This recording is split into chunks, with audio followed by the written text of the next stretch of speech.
Welcome, everyone, to another episode of When Keeping It Real Goes Wrong. I don't know if you guys heard about this young man, but I remember him from the movie Superfly. I don't know if you guys remember, but a couple of years ago, they remade the original movie Superfly. And in it, he played one of the villains in the movie. And what was so crazy was like a couple of years later, he's in the headlines, but not for a good reason, for a totally bad reason. He's being accused of sexual assault. Not one case, not two cases, but nine cases.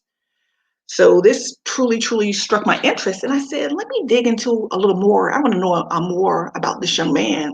I'm going to read you some information and then, but first we're going to do the fair use exclaimer.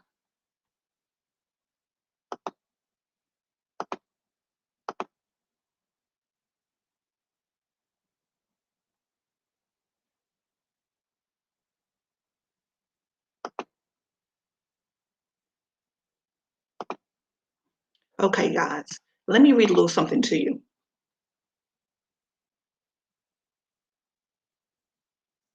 He's a rapper, actor, and dancer, and he starred in the movie Superfly and the Kings back in 2018.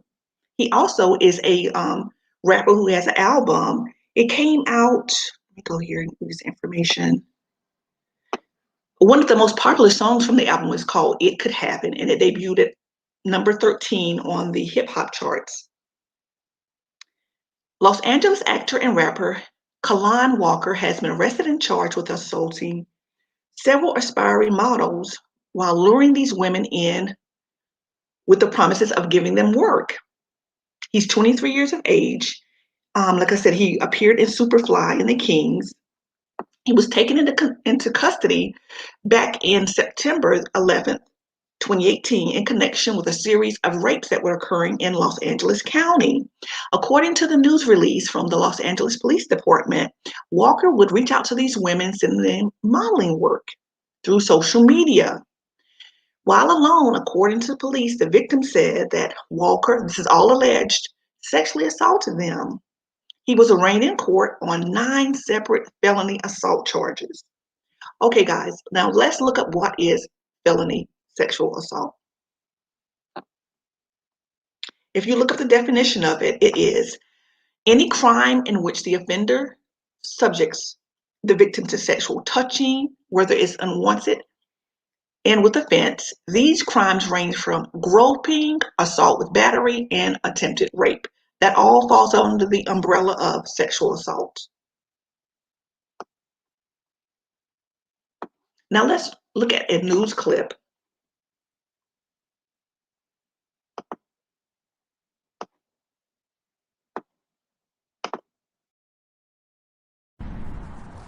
Yeah, that's right. He was living here in Valley Village, and his career was really blowing up. I mean, in the last year, he had 2 movies. He also recorded an album.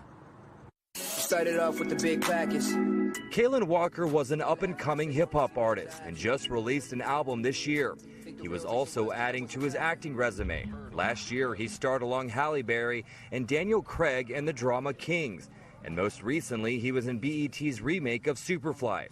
Now, the 23-year-old LA native is locked up, charged with 9 separate felony sexual assault charges. Armani says she was one of his childhood friends. I FaceTimed her from Compton. I'm not surprised. That's what I've been hearing from multiple people. Like, I'm not surprised. Authorities with the LAPD say the sexual assaults go back to 2016. In each of the cases, police say Walker would contact aspiring models through social media with the premise of being hired to work professionally. While alone, each of the victims reported that Walker sexually assaulted them. Armani says while the news doesn't shock her, she saw red flags from the beginning. It seemed like he had a hard time forming relationships and keeping them. And I saw how obsessed he was over one of my best friends. He would be obsessed, like trying to pick fights with people over her. Armani goes on to say at one point in high school, Walker touched her inappropriately, but let up when she said no.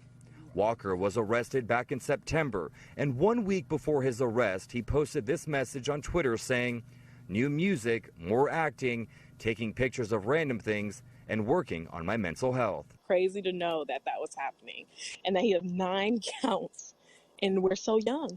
We're so young. And authorities believe there could be more victims. If you know anything about this, you're asked to call police.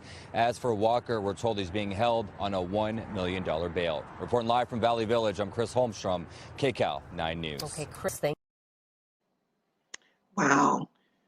Okay, guys, what I'm going to do is I'm going to continue reading more information, but in the meantime, I set up this photo collage so you can see him, and maybe like for those who are not familiar with him, this will help you get more familiar with him.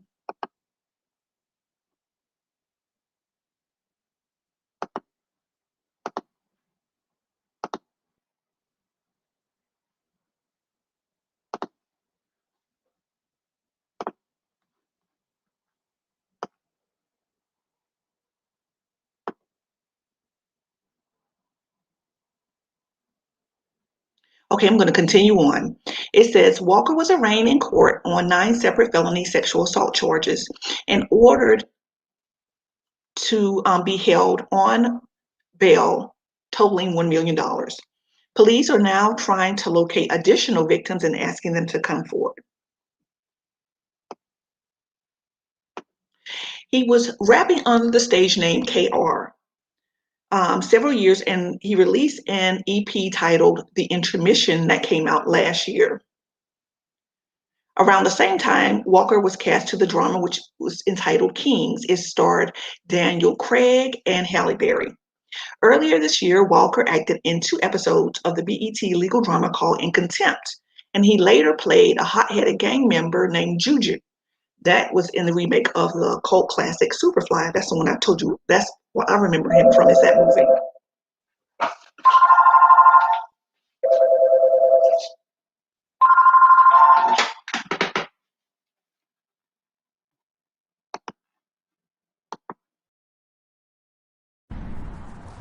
Yeah, that's right. He was living here in Valley Village, and his career was really blowing up. I mean, in the last year, he had 2 movies. He also recorded an album. Started off with the big package. Kalen Walker was an up-and-coming hip-hop artist and just released an album this year. He was also adding to his acting resume. Last year, he starred along Halle Berry and Daniel Craig in the drama Kings. And most recently, he was in BET's remake of Superfly. Now, the 23-year-old LA native is locked up, charged with 9 separate felony sexual assault charges. Armani says she was one of his childhood friends. I FaceTimed her from Compton. I'm not surprised. That's what I've been hearing from multiple people. Like, I'm not surprised. Authorities with the LAPD say the sexual assaults go back to 2016. In each of the cases, police say Walker would contact aspiring models through social media with the premise of being hired to work professionally. While alone, each of the victims reported that Walker sexually assaulted them. Armani says while the news doesn't shock her, she saw red flags from the beginning. It seemed like he had a hard time forming relationships and keeping them. And I saw how obsessed he was over one of my best friends. He would be obsessed, like trying to pick fights with people over her. Armani goes on to say at one point in high school, Walker touched her inappropriately, but let up when she said no. Walker was arrested back in September, and 1 week before his arrest, he posted this message on Twitter saying, "New music, more acting, taking pictures of random things, and working on my mental health." Crazy to know that that was happening and that he had 9 counts, and we're so young. We're so young. And authorities believe there could be more victims. If you know anything about this, you're asked to call police. As for Walker, we're told he's being held on a $1 million bail. Reporting live from Valley Village, I'm Chris Holmstrom, KCAL 9 News. Okay, Chris, thank Okay, guys, I'm going to continue on reading, and like I said, I'm going to put the photo collage up so you can see more photos of him. All right. It says he had an interview with Billboard magazine, and Walker talked about being raised by a single mother and feeling like a loser and that nobody would talk to him growing up before falling in love with hip hop. He also opened up about his struggles with depression and career aspirations in the realm of music and acting. Okay, after this, we're going to move on and talk about Kalani. Now, this was a love interest of his. Now, if you're not familiar with her, she's also in those photo collages. You'll see her towards the end. They were a couple. They broke up. Well, Like Kalan was recently released, I think, the middle of this month. And what his allegations is, he said that reportedly during a relationship, she got pregnant and aborted the child. This is all alleged. Well, she denies these things, and we're going to get into it. He did an interview earlier this week with Jason Lee of Unlocked. I've got a snippet of that interview I'm going to share with you guys, and we'll talk about it afterwards.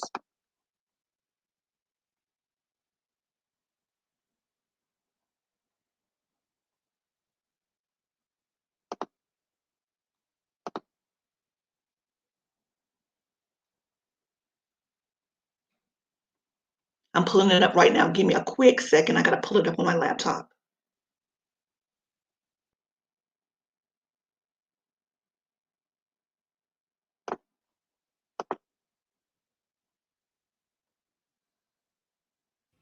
Kehlani has a very, in the business, people know how she moves. But of course, her 12 million fans that never met her before, they would assume that she's this person she's pretending to be that she's not.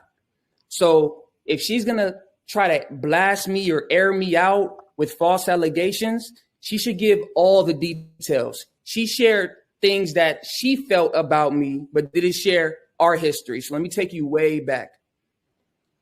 Me and Kehlani used to be in a relationship about 2014, 2015. Around the time she was with Nick Cannon, I think she just signed her deal. She was homeless She was homeless, strolling through Hollywood. Me and my mother took her in, and she lived with me and my mother for 6 months. While she lived with me and my mother for 6 months, we fell in love, holding each other at night, talking, conversating. I love you. At that time, I was ghostwriting her songs for her label. Her label didn't know. She didn't want me to tell her label. Nobody knew anything about it, but I was ghostwriting her music. And we were also in a relationship. As she was getting, if you want to go back to timestamps, we were dating around the time she dropped a song called Loyal. She had a song. It was a great song, by the way. Very, very talented girl. The song's called Loyal. When she's getting bigger, I finally asked her the question. I say, hey, why? What are we? I know that's kind of cliche for, me to ask her, but what are we? She says, I'm in love with you and I want to be with you, but my career is getting too big and I don't want to put that I'm dating you because I don't want girls to try to take you away from me. Kehlani's very insecure. I'm insecure. It's two insecure people trying to understand each other. At this time. By this time, you guys were sexually involved. Yes. Yes, Okay. we were in a relationship. We were dating without the word girlfriend, boyfriend, and it wasn't public. As she's getting bigger, I hit her with the what are we? She tells me, I don't want other girls to take you from me, so I don't want to put you out there that I'm in love with you and I have feelings for you. So what happens? As a man, I'm not scared to say it. My heart gets broke. I'm sad. I'm vulnerable. I feel a way that I just spent so much time with this woman. She's saying she loves me. She wants to be with me forever. She wants to do all these things with me, have a family with me.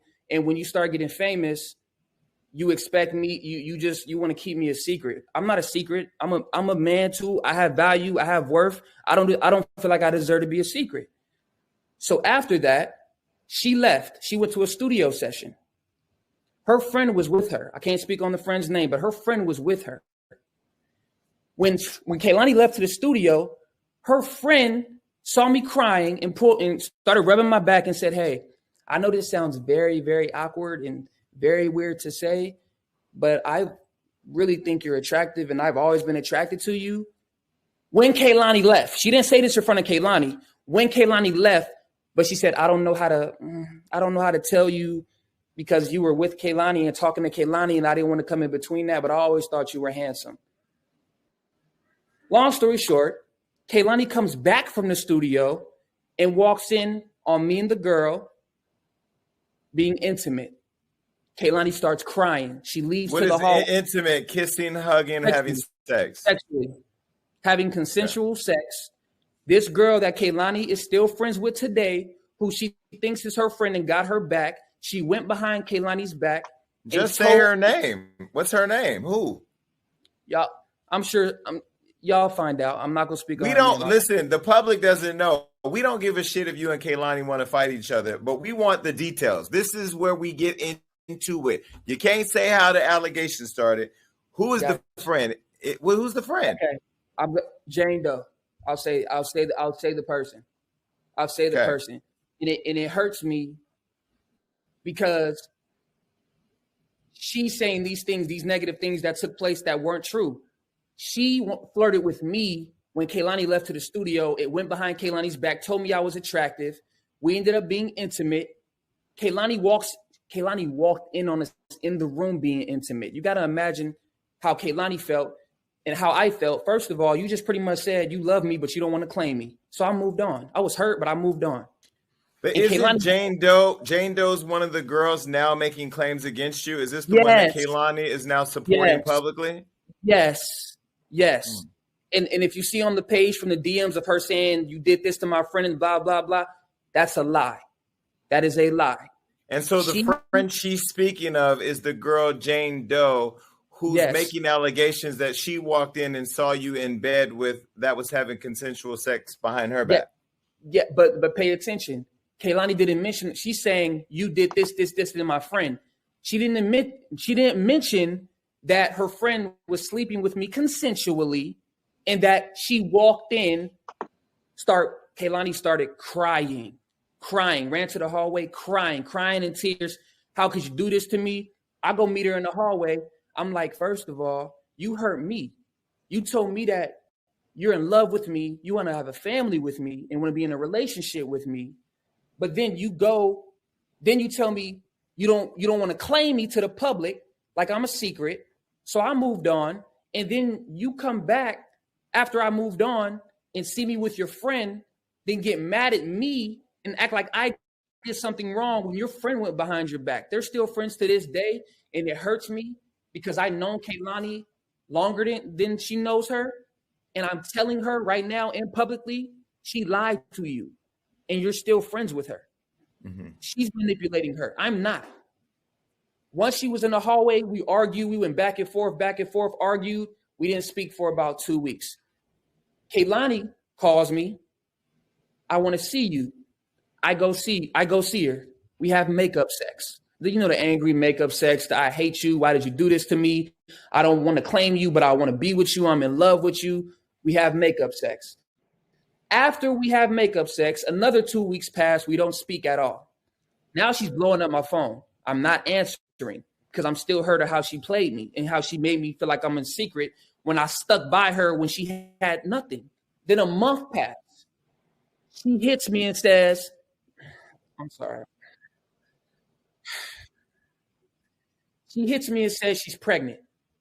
Kaylani told you that she was pregnant by you? Yes, and I believe her because we were the only ones that were intimate at that time. And were you guys using protection? We used protection in some cases, but in a lot of cases we didn't. If I'm being honest with you. Okay. So she tells me she's pregnant.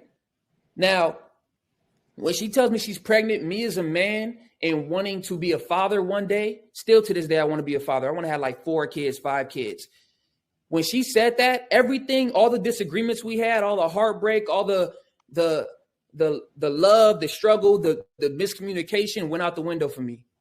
And I went straight to her. I said, if you're pregnant and I'm the father, I'm going to be there and we're going to have this child and I'm going to be, she said, I don't know what to do if I want to keep it or get rid of the child. I said, yo, I'm going to make it very clear. You have the right to do with your body as you please. This child is growing inside of you. Me as a man, I cannot even fathom how that feels to have a whole human being growing inside of you. I can't understand. But what I can do is empathize and let you know you're not alone. But I'm confused, though. I'm confused. Hold on. I thought Kaylani had a baby by her friend. And if she knew she had the baby by her friend, did she not know that she was having? I'm confused. This was prior to her having her first child. This is prior. Okay. So this was not the child that we know now. No. This was years prior. Okay. So then what happened with that pregnancy? Okay. This is why my heart is broke by how Kaylani's been acting towards me. So when she told me she was pregnant, I said, no matter what you decide, I'm letting you know, if you are pregnant, I want to be there for you. I am going to be a good father, and I'm going to be supportive, and I'm going to be there and have your back. I would never allow a child to come in this world and not know who their father is. I would never allow it. So let's go to the doctor and find out. We go to look this up. We go to Planned Parenthood on Hollywood Boulevard. If you look at the DMs that you guys, the screenshots and the DMs you guys had, I posted a DM of her talking shit at me the day that, like 2-3 days after I got released. It says on there about her situation with her homegirl that it took place on Hollywood and Orange. We went to Planned Parenthood on Hollywood Boulevard because we were staying in that area. We went there. You know, it's law. You obviously know this. When there's a situation involving a pregnancy with a man, woman, whatever, male, female, whatever, both parties have the right to know the information when it comes to the doctor. I asked her, I said, let me go in the room and find out if this is true or not. She didn't want me to go in the room. I said, why don't you want me to go in the room to find out if we're having a child? She's like, it's difficult for me to explain. I'll go by myself. I say, okay, that's no problem. She goes in the room at Planned Parenthood. I'm waiting in the little lounge. She comes in and says, oh, my bad. I'm not pregnant. Now, I'm already pissed. One, why? You just told me you were pregnant. I said, are you sure? You said, I'm absolutely sure. You said you were throwing up. You said you were sick. You said you didn't feel good, all this stuff. So I'm ready to prepare to be a father. I was young at that time, but I was preparing myself to be a father because I was going to be there for our child if this was true. She tells me it wasn't true. Then I said, Kehlani, don't talk to me no more. I left. She started blowing up my phone again a month later, not answering her. We go to a party, a Hollywood party in Malibu. We go to a party and we see each other there. Her team at the time said, you and her need to talk about this and fix it. Because right now, everybody in the industry is gossiping about you and Kehlani and what stuff going on between y'all. And it could get messy if it's not taken care of between you two. So me and her end up having a private discussion in the bathroom. And she tells me, oh, by the way, I know I told you I was pregnant. Then I told you that I wasn't pregnant, but I actually was pregnant and I got an abortion. After that, me and her fell out. Why? I feel like if I'm involved in getting you pregnant, you could at least had enough decency to let me know the decision you were going to make with our child if what you're saying is truthful. After she pretty much just said, I'm pregnant. Okay, I want to be there. Then, oh, I wasn't pregnant. And then a month later, oh, I'm pregnant. I was pregnant and I got an abortion. It took me over the top. That would hurt anybody, man, woman, anybody. But at least I feel I at least have that right. If I was included in the situation that you may be pregnant, then my opinion matters too. So if you wanted to do that with a child, allegedly that you're saying that was ours, you could at least talk to me about it. If she didn't talk to me about it, she made a decision herself if that really happened. And then I was like, yo, don't talk to me no more after that. When she put these allegations out when I got released about me, she inserted herself into my business. I want to make it very clear. Kehlani never said she was a victim of sexual assault by me, but she's speaking on a situation that has nothing to do with her. So I responded on a record called Something to Say. It's on all streaming platforms, and I addressed our situation. But ever since then, our relationship has just been tricky, man. I'm hurt that she said those things about me, but after I dropped that record, if you guys pay attention, she has not said a word about me since. Why? Because she knows the truth. If she knew, okay, let me ask a question, because this interview is less about Kehlani. I know I wanted to get your response to what she had been saying about you in the press, but there was this video that popped up from Sydney Stanford. Take a look and then let's talk about it. Yeah, in the backseat of your car in your parking garage. You remember when you raped me? Because you for sure did. Plus 20 other girls. This man is a rapist, guys. I'm not playing around, okay? He's a rapist. So I hope that you're getting joy and having fun playing these games with everybody's brain and these girls' brains, but I hope you know you're gonna get what's coming to you. And we're taking you to court. We have people calling in. You're going back to jail. Good luck. So what's your response to Sydney? So my response is, I want to make it very clear that there's random people that I've never met before making allegations, doing this in my DMs, death threats, everything. I think after this situation was triggered, everybody feels like they can say that I did something to them, whether I met them or not, and make false claims on my name. So that was another example of the random people that said things about me that I've never met. So you've never met Sydney ever? Can't talk about that until my case is done. I cannot speak on it. Okay, guys.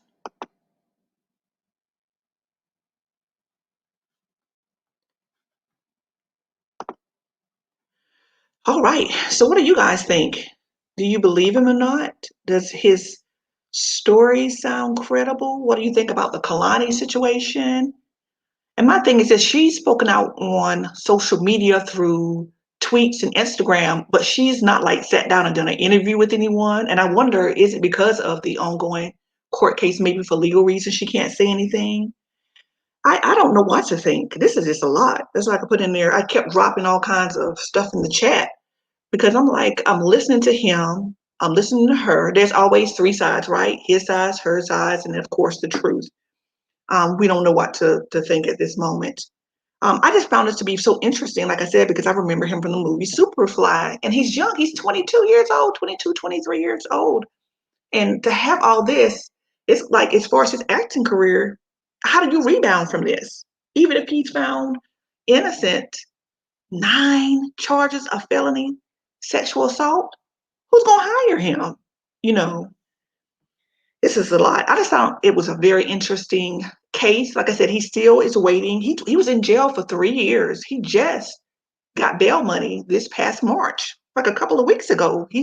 So I don't know. This is a lot. This case is a lot. I'm definitely going to follow it because he's so young and I want to find out what the outcome is going to be. All right. I just wanted to share that with you guys tonight.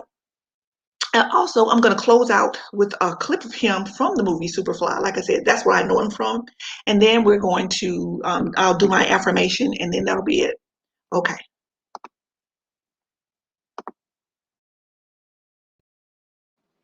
All right, guys, I just wanted to show you that clip. All right, we're going to close out with my daily affirmation that I say to myself every day, and I encourage everyone to. Self-care and self-love is so important.